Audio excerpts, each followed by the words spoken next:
Hello, today we're talking about tone center, and that is basically where does your melody want to come to a stop. All right, so before we're using this group of pitches A, B, C, D, E, F, G, A, B, C, D, E, F, G, and it repeats again on A. Okay, so we're not going to use this scale, we're going to use a different one.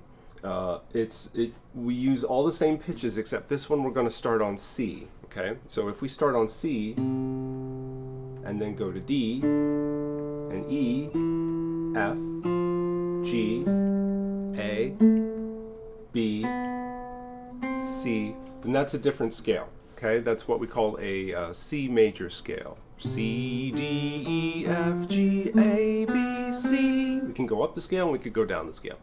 C, B, A, G, F, E, D, C. Okay, so this scale better demonstrates what I'm talking about with tone tendency. Okay. Now, with all of these pitches, they kind of act like magnets a little bit. Some of them want to go and finish on a certain tone, and others don't feel quite as strongly for another pitch. They don't quite want to go towards another pitch, but most of them have some sort of tendency, psychologically, and this is where the whole idea of music theory comes in, because all of this stuff is psychological and it's not necessarily set in stone, and I think it's very much cultural, your expectations for where a melody wants to go as well. Okay, so bear that in mind.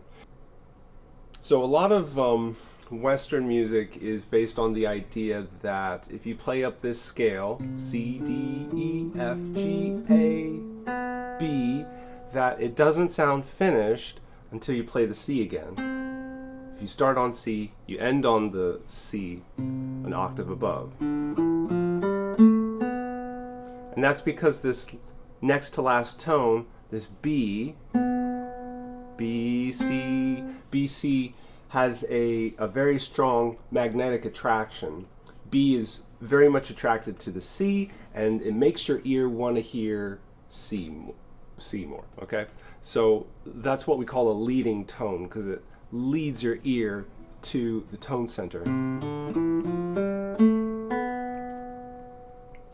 So it just doesn't sound finished until you play the C. And that is probably the strongest magnetic relationship of any two tones in Western music. Okay, so we're kind of going to go through and we'll try and see which tones want to go where. And the thing is, they don't always have to go to the place that they're attracted to. A lot of the fun of composing music is subverting expectations and going to a different tone that people didn't expect.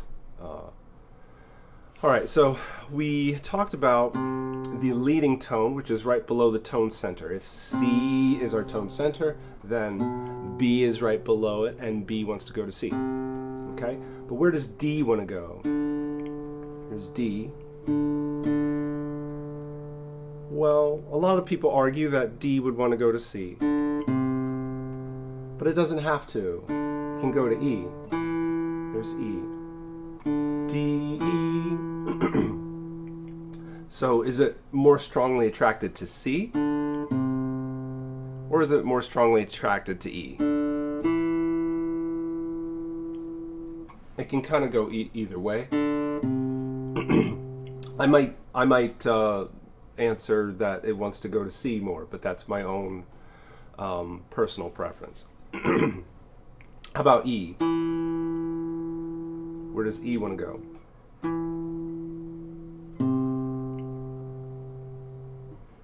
Does E really feel up in the air? E. Or does it feel settled? I would say that E probably wants to get back to C. E, C, but there's a D in between it and C. E, D, C. Maybe E wants to go to G. Or maybe it just wants to stay put. In between E and G is an F. E, F, G. So you kind of have to travel through there to get to the G if you want to. But I think E is mostly happy enough where it is. Or it may want to go to C, but it's not a very strong relationship. Okay, and so there's F next.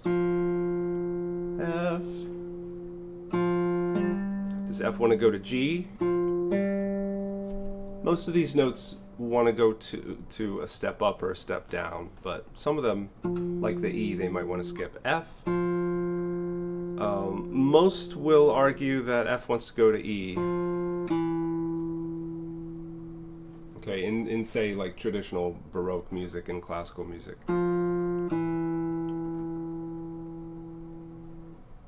And it feels like it comes to rest at an E.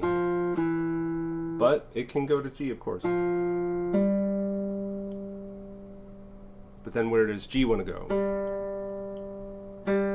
Well, traditionally speaking, G likes to go to C.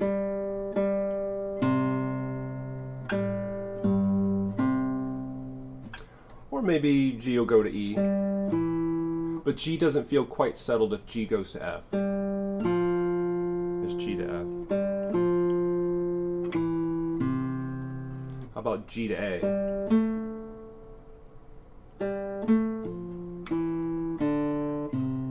All roads lead to C eventually, but G might want to jump way down to C.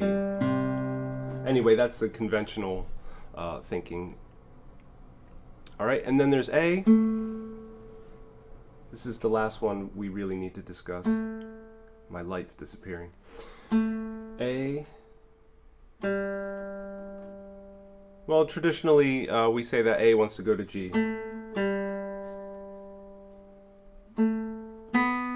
A might want to go to B, but hear how unsettled B is?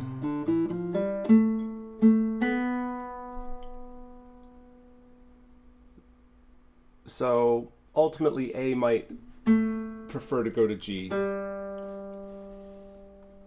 But you can make arguments for it to go either way. So anyway, B is that leading tone, which wants to go to C. Anyway, so though that's an introduction to some of the magnetic relationships between tones, and some of these relationships are very subtle, and some want to go to other tones more than others want to go to the tones near them. All right. So now we're going to talk about a sort of traditional labeling of some of these tones. And this labeling system is kind of based on the pitch hierarchies rather than being based on the scale and numbering 1, 2, 3, 4, 5, 6, 7. What we're going to kind of think of it in a different way. We're going to think of C as the tone center. Let's use this C as the tone center. Okay, so we'll use that C. Okay, and since it's the tone center, we call it the tonic. And we can build a chord upon that tone.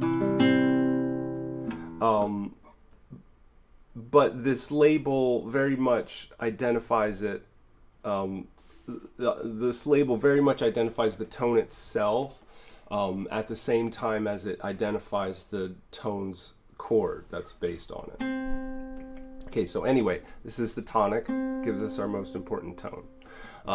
If we go up one step, tonic to the one just above it, it's super tonic. Super meaning above, so this D is called supertonic. And now we can also look for the one right below it. If you go to B, that's what we call the leading tone. You may remember me mentioning that earlier. B wants to go to C. So the leading tone is right below the tonic. It's not necessarily a seventh in the scale above it. It is right below it. Leading tone wants to go to tonic. Okay, so we've got three terms: tonic, leading tone, supertonic, and yeah, those three. Okay, so we're going to talk about the most important tone of them all, according to Western music. I think the leading tone is the most important, but thinking of this one as the most important will help you remember its name. It's called the dominant. So if we go from C up to G in this scale, the dominant is the highest above all other tones. So, like we said earlier, the G, in some people's minds, it wants to go to C, but this is going to be our highest tone. So it dominates all other tones. So we'll call it the dominant.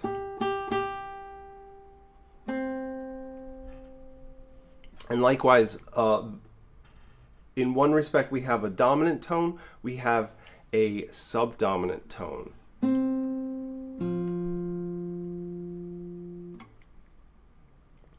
So this subdominant is F. And if we count letters from C to G, including the C, C, D, E, F, G, that's 1, 2, 3, 4, 5. So the dominant tone is what we call a fifth. It's a fifth up. 1, 2, 3, 4, 5. The subdominant tone is also a fifth, but it's a fifth down. C, B, A, G, F. 1, 2, 3, 4, 5. So the subdominant is below the tonic. Okay, so there's tonic, dominant, tonic, subdominant, and we talked about supertonic and leading tone.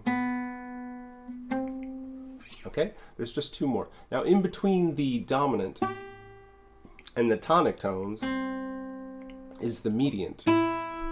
This one is almost exactly in between the tonic and the dominant, but not quite. So it's somewhere in the middle, so we call it the mediant. Tonic, dominant, mediant, and this is an E that I'm playing. E above C. C, D, E. So you'll find the mediant what we call a third above the tonic, or a skip. We skip one pitch to get to the E. C, D, E, C. Okay, so that's the mediant tone. And here comes a term that confuses some people when they look at this in terms of the scale, and you say 1, 2, 3, 4, 5. The dominant is a fifth up. 1, 2, 3, 4, 5. And so a lot of people remember that the dominant is a fifth above, and the subdominant is the tone just below that. But that's not how the subdominant was named. The subdominant is named because it is a fifth below. It is 1, 2, 3, 4, 5. It's a dominant underneath. So it's a fifth below. That means it's the subdominant and not necessarily the tone below the dominant, if that makes any sense. I only bring that up to show why this next tone was named the way it was, okay? So going back to the mediant, tonic, supertonic, mediant, okay? The mediant is 1, 2, 3. It's a third above the tonic. Now the submediant is a 1, 2, 3 below the tonic. Or it's the one in between the subdominant and the tonic. Here's subdominant, tonic, and here's the submediant. Okay? So the submediant is in between the tonic and subdominant, and it's below. There we go. So that's an A. A is the submediant. Okay? So now we have an idea of the sort of overall arrangement of the tones with all their funny names. We have the tonic at the center. We have the dominant above. We have the subdominant below. And we have the supertonic right above the tonic. We have the leading tone right below the tonic. We have the mediant in between the donic. We have the mediant in between the dominant and the tonic. And we have the submediant in between the tonic and the subdominant. There's submediant. And that's all 7 tones. And they get numbered according to the scale, which is actually kind of confusing. But hearing things in this way,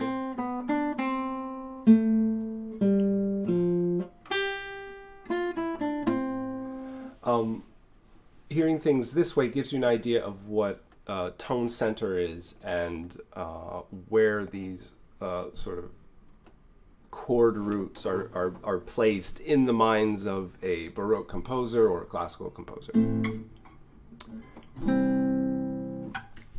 Okay, so the reason that I wanted to start with this C scale, C, D, E, F, G, A, B, C, is that all of these relationships are very clear.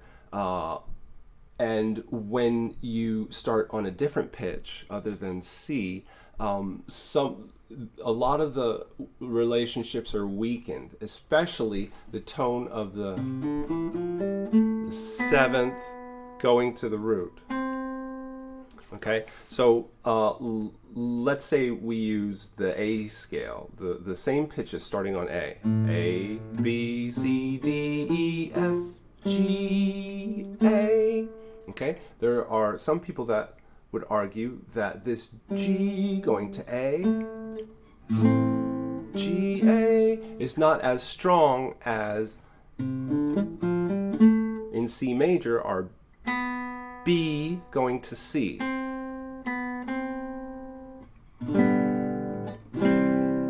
Like that's a very strong leading tone attraction. And this down here, A, B, C, D, E, F, G, A, is not such a strong relationship. Maybe we could try a G chord to A minor, like that.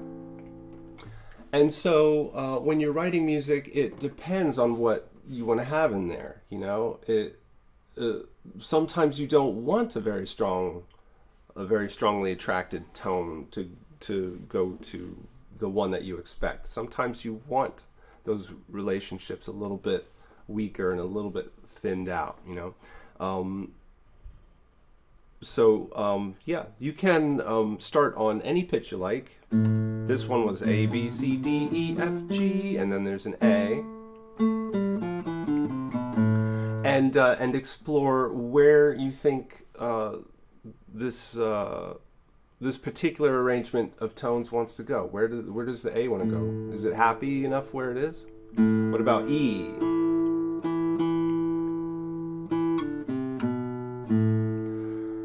Where does G want to go? Where does C want to go? Where does F want to go?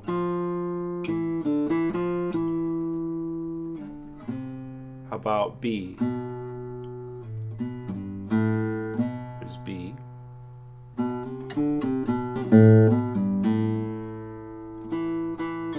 Did we get all of them? D. Where does D want to go?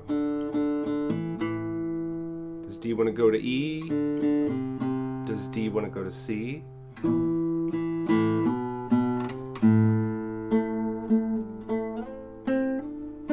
There's D again.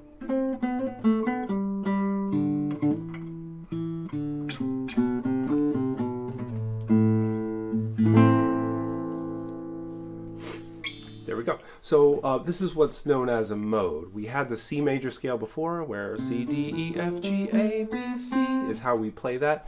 And if we start on A, B, C, D, E, F, G, A, that's a different mode of that scale. It's using all the same pitches, but it's starting on a different pitch, and it's acting like the tone center is different. And you can have a mode that starts on B, or a mode that starts on D, or a mode that starts on E, or F, or G. and I covered A. There we go. And so each of these modes has its own particular set of relationships, and certain tones want to move to other tones, and and you can explore them and find out what each one sounds like, and it's a lot of fun, and you can come up with a lot of great music that way. But I think that's where we're going to leave it for today. I hope that this was helpful, and that it gave you a better idea of what Tone Center is all about. All right, thanks for tuning in. See ya.